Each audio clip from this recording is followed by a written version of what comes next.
ఆ ఉప ముఖ్యమంత్రి ఏదో స్టేట్మెంట్ ఇచ్చిండు. ఈ రాష్ట్ర కాంగ్రెస్ పార్టీ ఇన్ఛార్జ్ మీనాక్షి గారు ఆదేశించిందట ఉప ముఖ్యమంత్రి హెచ్సియు విద్యార్థుల మీద కేసులు ఎత్తేస్తున్నాము అని చెప్పిండు. మరి పెట్టిందేవాడు? కేసులు పెట్టిందేవాడు? పెట్టిందేమో ముఖ్యమంత్రి. ఆయన్నే హోంమంత్రి, ఆయన్నే ముఖ్యమంత్రి రేవంత్ రెడ్డి కేసు పెట్టడట, బట్టి విక్రమార్క కేసులు ఎత్తేస్తారట. ఇదేమి రాజ్యము? అంటారు చూడు, తోక కుక్కని ఆడిస్తుందా, కుక్క తోకని ఆడిస్తుందా?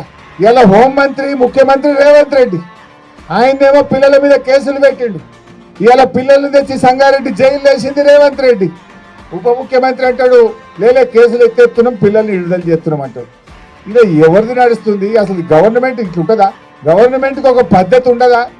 మరి నేను రేవంత్ రెడ్డి అడుగుతున్నా, నువ్వు అక్రమంగా కేసు పెట్టినావు, నువ్వు తప్పుడు కేసు పెట్టినావని నీ ఉప ముఖ్యమంత్రి వాళ్ళని జైలుకి వెళ్ళి విడుదల చేయమన్నాడు. మరి నువ్వు క్షమాపణ చెప్పు.